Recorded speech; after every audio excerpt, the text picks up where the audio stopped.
കൊണ്ടാണ് ഇതിനെതിരായിട്ട് പറയാൻ സാധിക്കാത്തത്?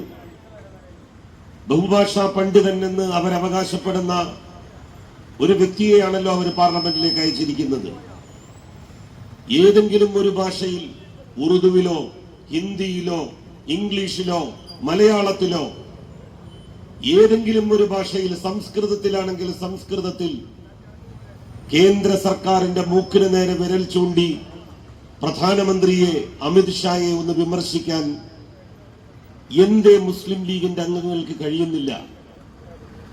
കേരളത്തിൽ നിന്ന് പോകുന്ന എംപിമാരിൽ ജോൺ ബ്രിട്ടാസിന്റെ ശബ്ദം മാത്രമാണ് കേരളത്തിന് അനുകൂലമായി ഇന്ത്യൻ പാർലമെന്റിൽ മുഴങ്ങിക്കേൾക്കുന്നത്.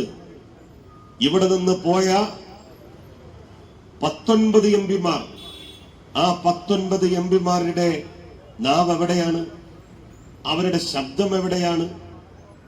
അവര് ബജറ്റിൽ കേരളത്തോടുള്ള അവഗണനയ്ക്കെതിരായി എന്തെങ്കിലും പറയുന്നുണ്ടോ?